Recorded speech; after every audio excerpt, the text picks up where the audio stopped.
please, if y'all are doing any of the things that I do in my videos, please be careful. I do not want nobody to get hurt. Because if you end up chopping your finger off, sometimes they can't put it back on. I did manage to get it shaped a little bit. Just saying. I had to go back and put some more resin or epoxy in there. But the weather that we're having right now, it does not want to set up, but you kind of see a general idea of what the overall shape looks like. I need to do some work on the tail. I want to take about a 1/4 inch to a 1/2 inch off of it, and still want to drill a hole to put a lanyard if she wants one. So if y'all ain't figured it out by now who it's for, y'all will shortly. In the meantime, you can see my breath. It's gotten pretty dadgum cold in this part of Texas, and I'm loving it. Send me some more. God bless, and I'll catch y'all on the next one. All right, everybody, I'm back. Got Cassidy's World behind the camera. Hello.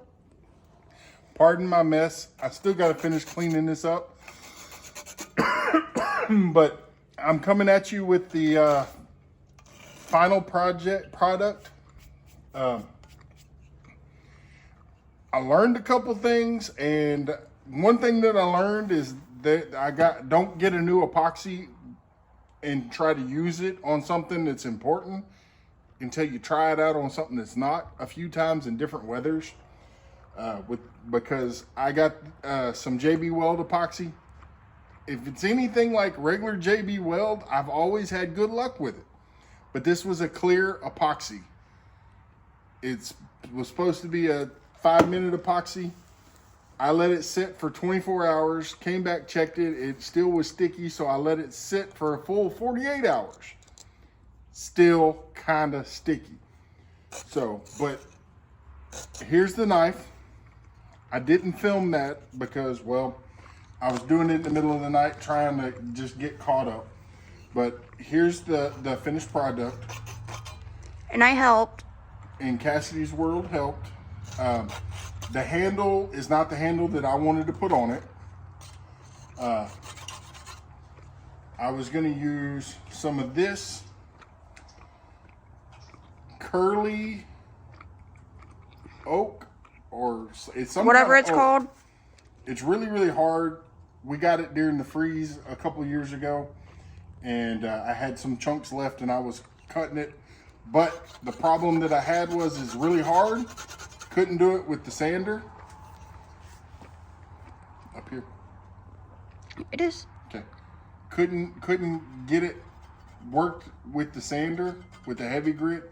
And my planer is actually over at a friend's house. And I couldn't get over there to get it, obviously. So I took some untreated yellow pine 1-bys and cut out the handle. Later down the line, I may put a different handle on it. I don't know. But if I do, I'll make a video. So, but I took a yellow pine 1-by, cut it down to the size that I needed, and roughed out a shape, and then put it all together and rounded the edges and brought it down, changed the thickness. I did cut this down a little bit. I took a small chunk off. It's somewhere. Don't worry about it. It's right there. Don't worry about it. Took a small chunk out and rounded it. Burned the handle because the old Japanese way is burn the handle for weatherproofing it.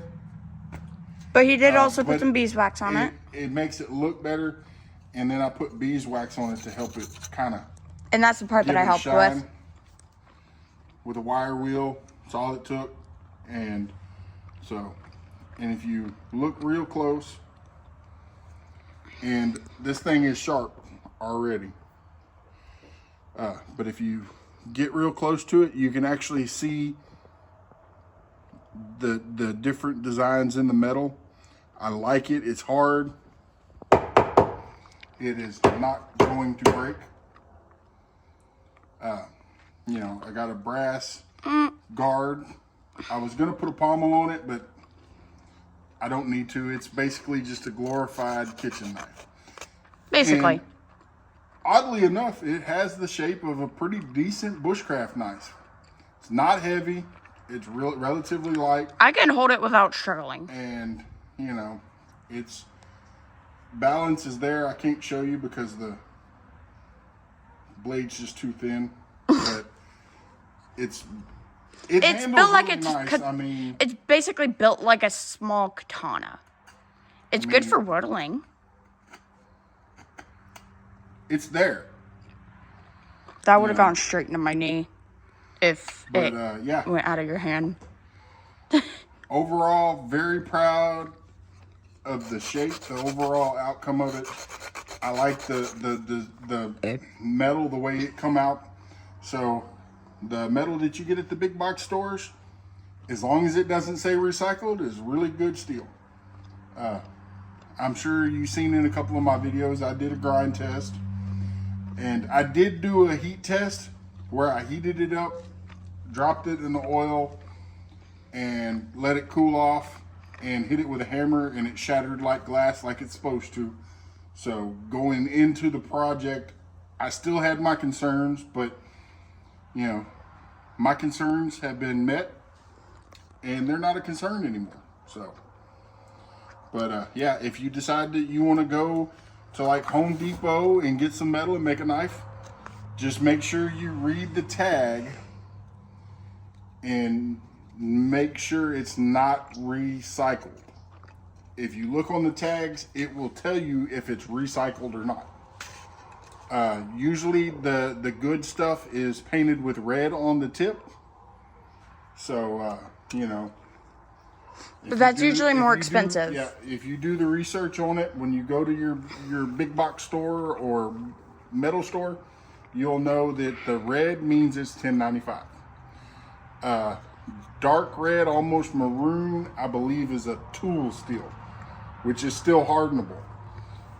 As long as it does not say recycled, you're good. With that being said, and this video won't be dropping until after Christmas. So when you see this, it'll be after Christmas. Texans down under, Merry Christmas. So, with that being said, God bless. And I'll catch y'all on the next one. Bye-bye. Hey everybody, this is Outdoors with Big Matt. We will be having a meet and greet December 27th at the American Legion in Dayton, Texas from 6 p.m. to 10 p.m. Be there, be square. Belt Loop, Devil Dog, Uncle Jesse, Lazy Days Ahead. Anybody that wants to come, come home.